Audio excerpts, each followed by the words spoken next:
de Zoom, pues lo primero es darles la bienvenida. Me presento, mi nombre es Pilar Velázquez, les estoy hablando desde Cali, Colombia, desde el Centro Cultural Catalpa, en donde vivo. Y hoy tenemos un tema apasionante en esta novena a la Inmaculada. El tema que tenemos para hoy, para mirar a la Virgen hoy, desde una de sus facetas maravillosas de vida, es su realidad de que es una mujer que fue virgen, es virgen, o sea, fue y lo sigue siendo, ¿no? O sea, desde su concepción, Dios la miró con esa predilección y quiso también adornarla de este don, ¿no? Entonces, antes de que comencemos, quisiera que rezáramos un Ave María a la Virgen, para que ella nos ayude a sacarle todo el fruto posible a este espacio que tenemos de formación. Dios te salve María, llena eres de gracia, el Señor es contigo, bendita tú eres entre todas las mujeres y bendito es el fruto de tu vientre Jesús. Santa María, Madre de Dios, ruega por nosotros Nosotros los pecadores, pecadores, ahora y en ahora y en la hora de nuestra nuestra muerte. muerte. Amén. Amén. Muy bien, van 27 participantes. Entonces, hoy en este cuarto día de la novena, nuestra propuesta es trabajar uno de los dogmas que se refieren a la Virgen, y uno es su virginidad. Y para hablar de este dogma es importante tener en cuenta que hay otros misterios que están ligados. Uno es el misterio de la Santísima Trinidad, otro es el de la Encarnación, que es el que vamos a celebrar el 25 de diciembre, y otro es el de la maternidad divina en María. Son tres misterios y por tanto estamos hablando en un ámbito pues, de fe, que evidentemente esa fe se soporta por fuentes de la revelación, ¿no? Las fuentes que el mismo Dios nos ha dejado, que son la Sagrada Escritura, ¿no? La Biblia, la tradición, ¿no? El testimonio de los primeros que recibieron esa revelación directa de Jesús y toda esa transmisión oral, ¿no? Escrita, de vivencias, de culto, de liturgia a lo largo de la historia de la Iglesia. Y lo otro es el magisterio de la Iglesia. Entonces, esta clase va a ser un poco teológica, un poco mucho, porque es imposible no ir a fondo en estas fuentes y es lo que nos pone piso, ¿no? a este tema tan importante que vamos a desarrollar hoy. Entonces, iré constantemente a estas fuentes: Sagrada Escritura, tradición, padres de la Iglesia, magisterio, pues algunos textos de concilios o de documentos donde se han definido pues estos argumentos. Bueno, entonces comencemos.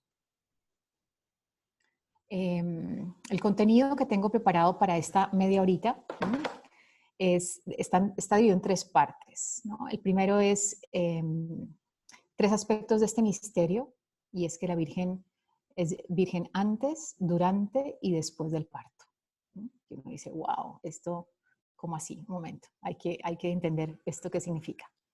Lo segundo es algunas objeciones que surgieron, ¿no? ante este dogma. Entonces, ¿cómo es posible que esto sea posible? Pues sí, que esto se dé, ¿no?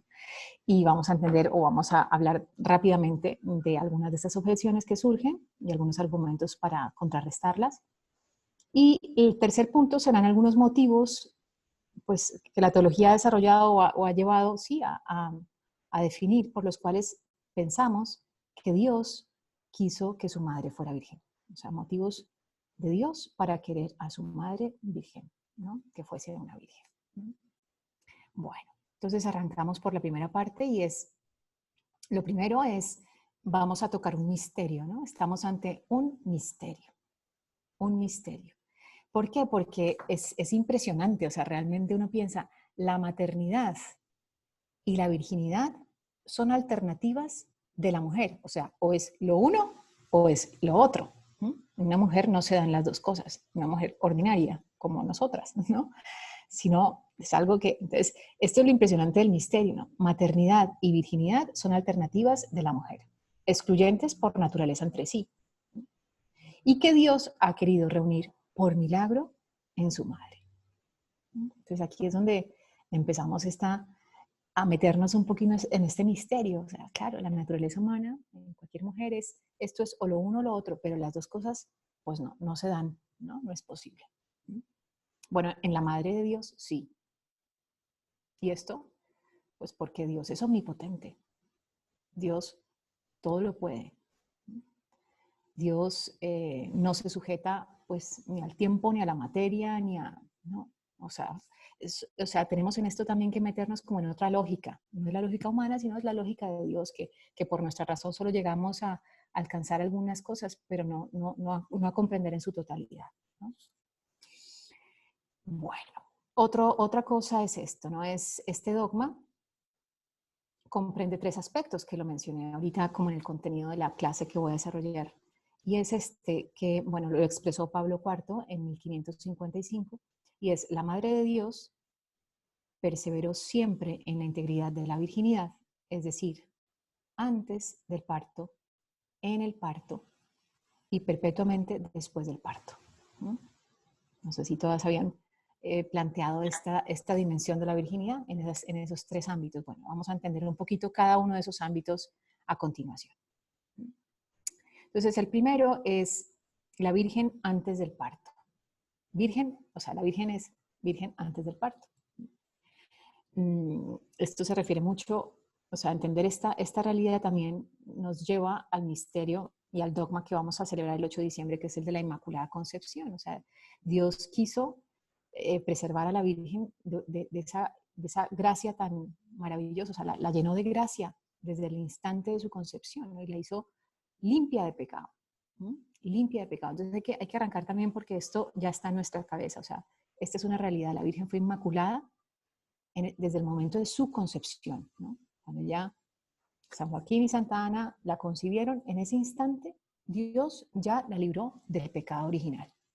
¿Cómo se explica esto? Pues se explica solamente desde, o sea, por los méritos de Cristo. O sea, Cristo lo que hizo fue adelantarse, por decir, o sea, los méritos de la redención que Él nos llevaría más adelante con su cruz, con su muerte en la cruz, lo que hizo fue o sea, esa eficacia de esa redención que sería futuro la aplicó en la Virgen de manera anticipada, ¿no? Y por eso es posible que la Virgen naciera sin pecado original, ¿no? Y por tanto llena de gracia, o sea, limpia, pura, de Dios, ¿no?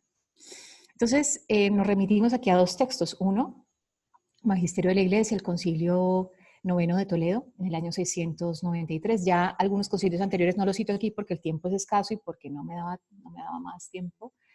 Y espacio, dice: María, guardando intacta su virginidad y no habiendo conocido unión viril, suministró al Verbo la materia de la carne, fecundada por el Espíritu Santo. Esto se refuerza evidentemente con palabras de la Sagrada Escritura. Tenemos una fuente y es una profecía de Isaías que seguramente leeremos en la misa en estos días o antes del 24, y es una virgen. O sea, que es bonito porque ese texto de Isaías del Antiguo Testamento se cumple en la Virgen María, se cumple. Y es lo que dijo Isaías y predijo: es: una virgen concebirá y dará a luz un hijo y será su nombre Emanuel, que significa Dios con nosotros. Este es el texto de Isaías 7:14. Y el Concilio de Toledo, pues posteriormente lo que hace también es reafirmar esto mismo, o sea, guardando intacta su virginidad, no habiendo conocido unión viril, suministró al Verbo la materia de la carne fecundada por el Espíritu Santo. Entonces, estos son dos textos. Más adelante reforzaremos con otros textos que nos ayudan a entender gran parte de este misterio. Entonces, antes del parto Dios ya la quiso, pues, virgen. O sea, no hubo participación de ningún hombre, ¿no? Fue por obra del Espíritu Santo. Y eso también está en San Lucas. Bueno, hay otro texto de la Sagrada Escritura donde está la Anunciación, ¿no? Que también Kate nos lo explicaba el lunes a través del arte, ¿no? O sea, ese momento donde dice: ¿cómo podrá hacer esto si no conozco varón? ¿No? La luz del Espíritu Santo te cubrirá con su sombra, nos lo explicó Kate con esa sombra y esa nube, ¿no? Bueno, pues esto se lleva a cabo y se realiza en la Virgen, y también lo había predicho, lo había predicho también Isaías, ¿no? Entonces, esto es antes del parto. Durante el parto, que uno ahí dice: ¿cómo es esto? ¿Cómo es esto? Entonces, tiene su lógica esta realidad de que la Virgen haya sido virgen durante el parto también. Dice: la concepción virginal de una persona divina. Entonces, aquí es donde nos remitimos a esto que les decía al principio. O sea, para entender esto tenemos que entender también el misterio de la Santísima Trinidad. Sabemos que son tres personas y un solo Dios. ¿no? Padre, Hijo, Espíritu Santo, 3 personas distintas, un solo Dios, ¿no? Una naturaleza divina, bueno, es la que comparten estas 3 personas, ¿no? Entonces, claro, uno dice, bueno, de estas 3 personas divinas, bueno, en el caso de Cristo que se encarnó, concebir a esa persona divina, ¿no? La lógica de Dios, o sea, dice, conviene que se siga un nacimiento igualmente virginal. Si la concepción es virginal, conviene que el nacimiento también sea virginal. No nos hallamos en un ámbito de necesidades ontológicas, que es lo que les decía, ¿no? La lógica humana, pues, o sea, Dios sobrepasa nuestra lógica, ¿no? Y por tanto Dios quiso esto, que después del parto la Virgen conservara su virginidad. ¿No? Y los padres de la iglesia y grandes, por ejemplo, bueno, San Bernardo, que fue un gran amante de la Virgen y sus textos hablan mucho de la Virgen, y San Atanasio lo cita, dice esto, ¿no? Y por eso puse la imagen de la ventana. ¿No? Dice, la bella ilustración clásica para el nacimiento virginal es el de la luz del sol que pasa a través de un cristal, sin romperlo ni mancharlo. Así, el Verbo de Dios, esplendor del Padre, entró en la virginal morada y de allí salió cerrando para siempre el claustro materno. Entonces, aquí nos ponen ese ejemplo de la luz, pero también podríamos pensar, o sea, Cristo mismo sobrepasó las condiciones ontológicas del hombre. O sea, por ejemplo, cuando Jesús resucita, se les aparece en el cenáculo a los apóstoles y traspasa las puertas. ¿No?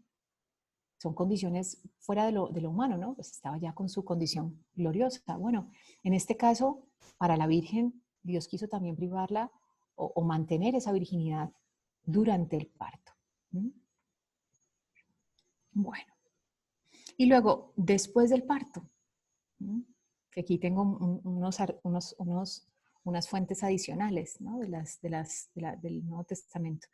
Entonces, lo primero es remitirnos al Antiguo. O sea, ¿qué se dice de esto, de esa Virgen después del parto? ¿No? Y hay un profeta, que es Ezequiel, que nos da un texto bien bonito, ¿no? Y hace la imagen o la analogía de lo que es la Virgen con una puerta, ¿no? Dice, me llevó de nuevo a la puerta exterior del santuario que daba al oriente, pero estaba cerrada. Y me dijo Yahvé, esta puerta ha de estar cerrada para siempre. No se abrirá ni entrará por ella hombre alguno, porque ha entrado por ella Yahvé, Dios de Israel.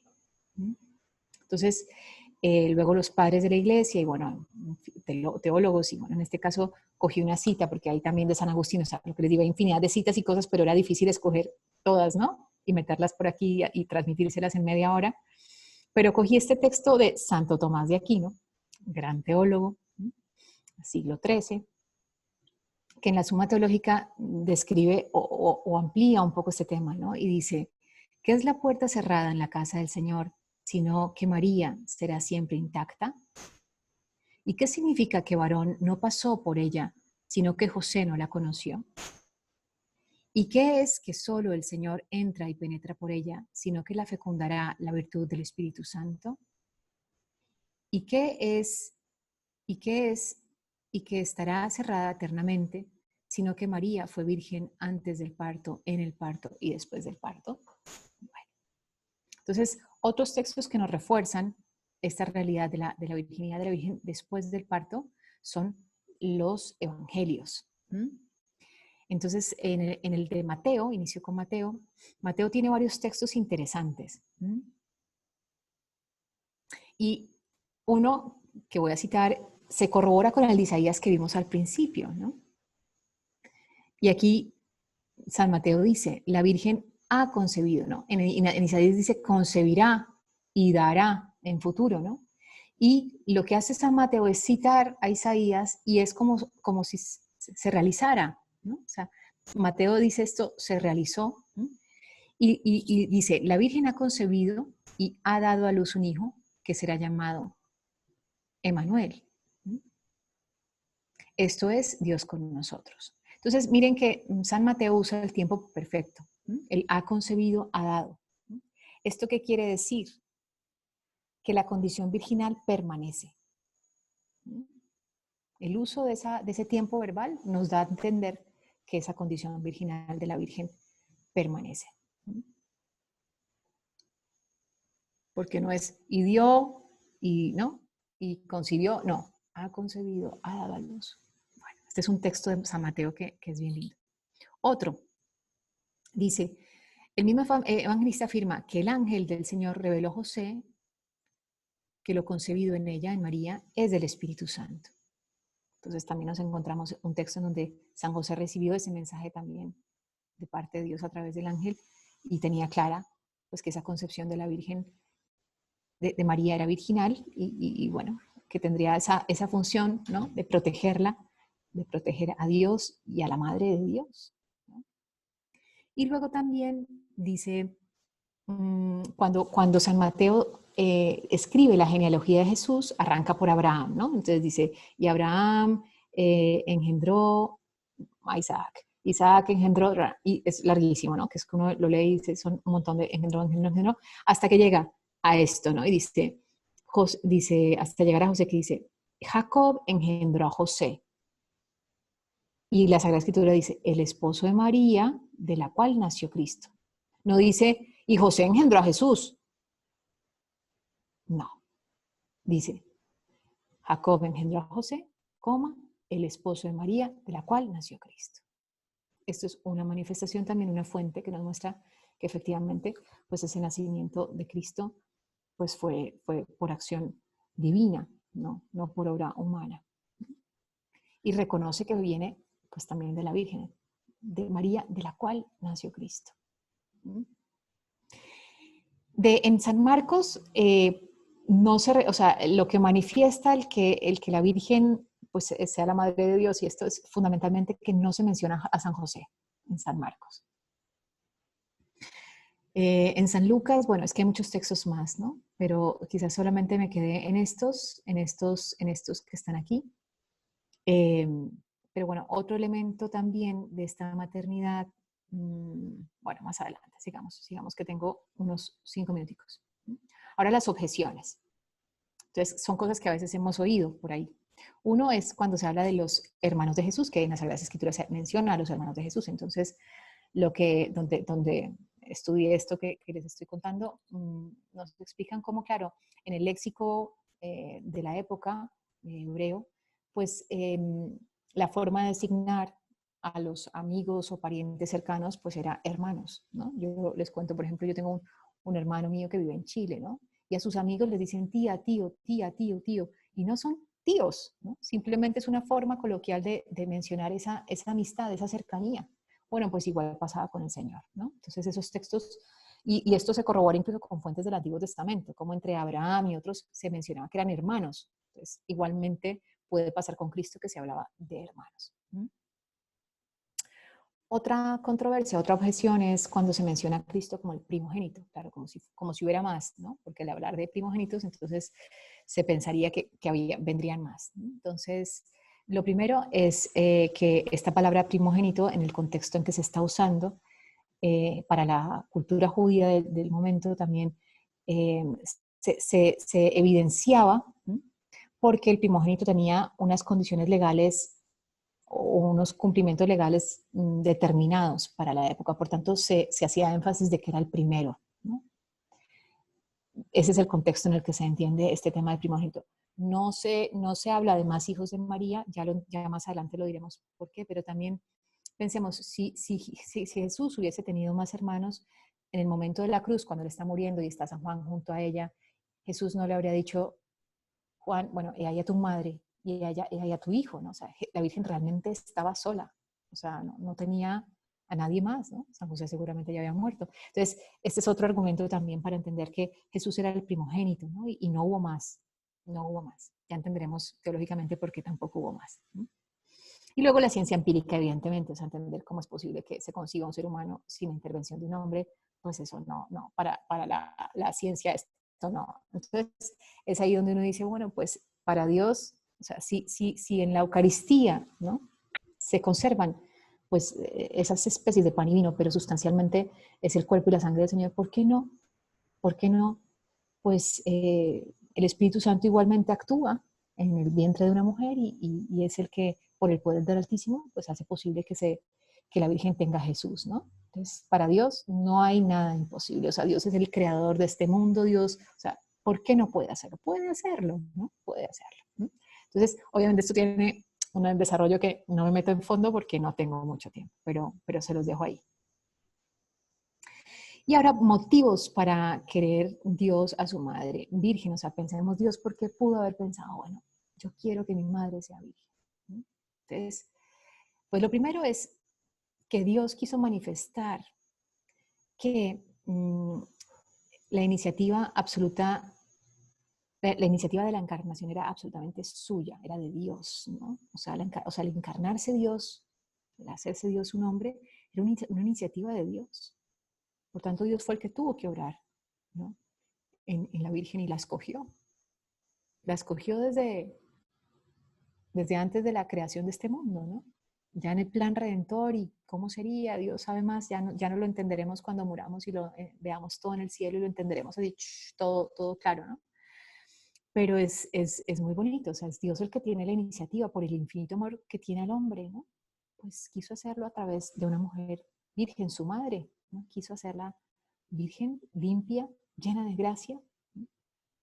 Luego, también porque si entendemos el dogma de la Santísima Trinidad, ¿no? El Padre engendra eternamente al Hijo, el Hijo es eternamente engendrado por el Padre, ¿no? Y ese amor entre el Padre y el Hijo es la aspiración que es el Espíritu Santo, ¿no? Es esa tercera persona. O sea, esto se explica también con mucha tela, que es todo el dogma de la Santísima Trinidad. Pero claro, uno dice, claro, son tres. Y Jesús solamente va a tener a Dios Padre como Padre. Dios no iba a permitir que un hombre humano, una persona humana, fuera también Padre de Jesús. Pues San José tomó ese rol, ¿no? Pero en sentido estricto, el único Padre es Dios. Dios Padre, primera persona de la Santísima Trinidad. Entonces, por eso también vemos que Jesús no tiene otro Padre más que a Dios. Y por tanto, entonces la Virgen debía ser virgen, porque era solo de Dios. ¿No? Y el Espíritu Santo, que es el amor entre el Padre y el Hijo, es lo que hace posible que la Virgen engendre a Cristo. ¿No? Es que es muy bello, esto es bellísimo. Luego, otro motivo es, en el plan divino de la salvación, la concepción virginal, asimismo, tuve aquí un error sintáctico, dice la concepción virginal es asimismo el anuncio de la nueva creación. Ya. Claro, en el plan divino de la salvación, cuando Dios nos muestra esta concepción virginal de Cristo, lo que nos hace ver es una consecuencia de esa concepción, o sea, de la encarnación, es la filiación divina. O sea, somos hijos de Dios en Cristo. Y esa es como la condición de la nueva creación. Y esto se hace posible pues por la encarnación. Y la encarnación en la Madre de Dios, que debía ser virgen, ¿no? Que es solo esposa del Padre. ¿No? Bueno. Otro motivo es, dicen, el sentido esponsal de la vocación humana con relación a Dios se lleva a cabo perfectamente en la maternidad virginal de María. Y aquí cuando se refiere a ese sentido esponsal de la vocación humana, es como ese sentido, o sea, la unión del hombre con Dios, ¿no? Y es como lo que vivimos en la Eucaristía, ¿no? Es esa especie de unión, ¿no? Esponsal, o sea, es esa misma unión a través de la carne, o sea, en la Eucaristía Dios se mete en nuestra humanidad, es impresionante. Pues algo así es lo que ha sucedido en la Virgen, ¿no? En su encarnación es ella, una criatura humana, y Dios se mete en ella, ¿no? Y a través de ella, pues, viene Cristo al mundo. Lo otro es, María es virgen porque su virginidad es el signo de su fe, no adulterada por duda alguna, y de su entrega total a la voluntad de Dios. Claro, ese mantener esa condición virginal de la Virgen, lo que hace es mostrarnos la fuerza de su fe, ¿no? La fortaleza, la seguridad en Dios, ¿no? Y de su entrega, porque claro, Dios lo que hizo fue prepararla, ¿no? Llenarla de gracia y quizás ella, lo que se dice, ¿no? Y hay quienes escriben, pues que se puede predecir que la Virgen había querido desde antes, pues ya permanecer virgen, ¿no? Y eso es lo que vemos, o sea, lo que hace la Virgen es mantenerse en ese deseo de entregarle su corazón y su alma y su cuerpo al Señor, mantenerlo, a pesar, o a pesar de haber tenido esa misión tan grande de ser la madre de Dios, ¿no? Entonces, esta virginidad lo que hace manifestarnos es ese gran signo de su fe. ¿Mm? Y termino con otros tres motivos, ¿no? Uno es la virginidad de María. Esto es un texto de Juan Pablo II, ¿no? De San Juan Pablo II. Dice que la virginidad de María es una exigencia que deriva de la naturaleza divina del Hijo. Ya lo decía anteriormente. Por tanto, solo partiendo de la luz que proviene del Verbo, preexistente y eterno, manantial de vida e incorruptibilidad, se puede comprender la exigencia y el don de la virginidad de la Madre.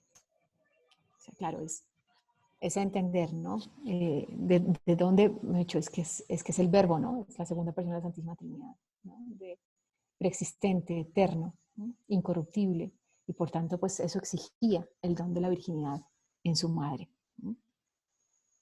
Luego, algo muy bonito, y es el valor de la virginidad. Me parece que es algo que Dios también nos quiere transmitir a través de esta realidad de lo que la Virgen vivió, ¿no?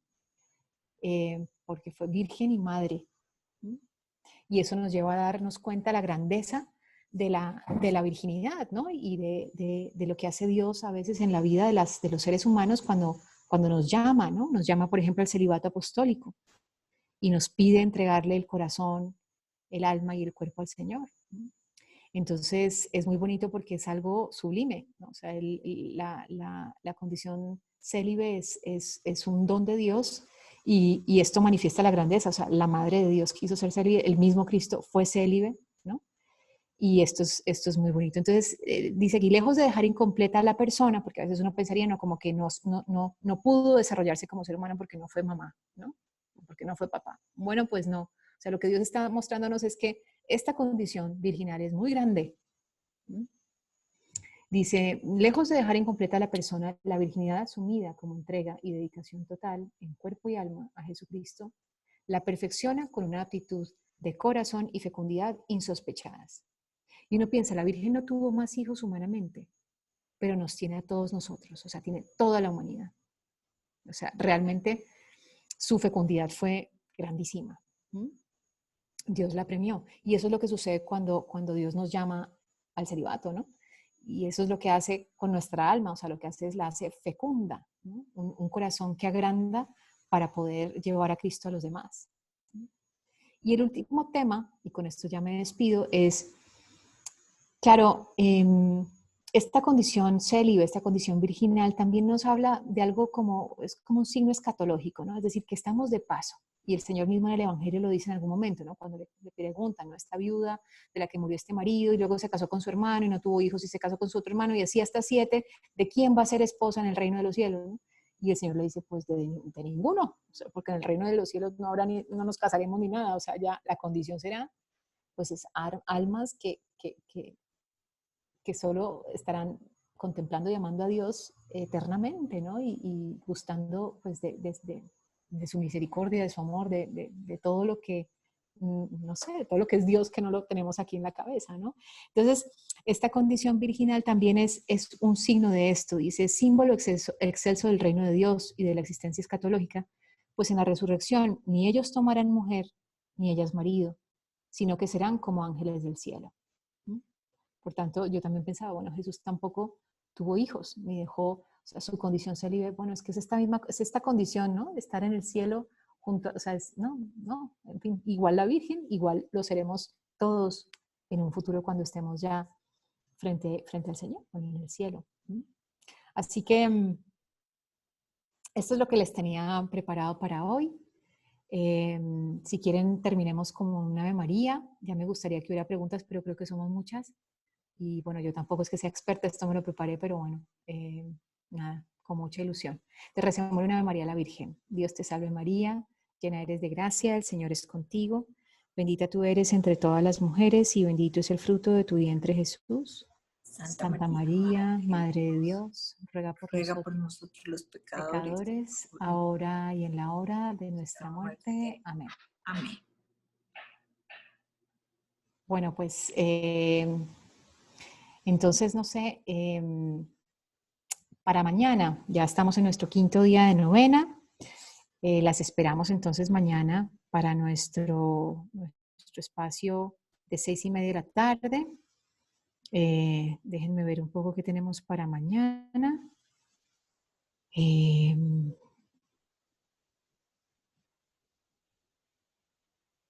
No lo tengo en este chat, espérenme un segundo. No sé si alguna lo tenga a mano, lo que tenemos de reto. Aquí lo tengo. Entonces, mañana tenemos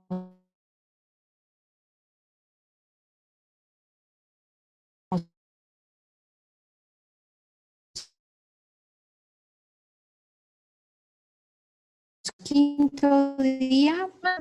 Mañana es 4 de diciembre. 4 de diciembre, exacto, es el 5.º día. Hoy estamos, Bueno. hoy estamos en el 4.º día, sí. El 5.º día es este. El reto es cuéntale de María a alguna amiga y pídele a la Virgen por ella.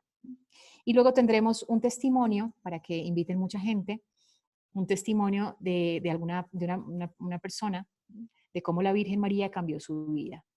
Así que eso también puede mover a mucha gente a crecer en ese amor mariano. Y dejamos también ahí un texto que se llama María Reina de los Apóstoles para la que quiera leerlo. Así que, nada, les agradecemos mucho su compañía y bueno, una feliz noche para todas. Muchas gracias, feliz noche. Buenas noches, mil gracias. A ustedes. Gracias. Gracias, feliz noche. Gracias, que estén bien. Hasta luego. Gracias.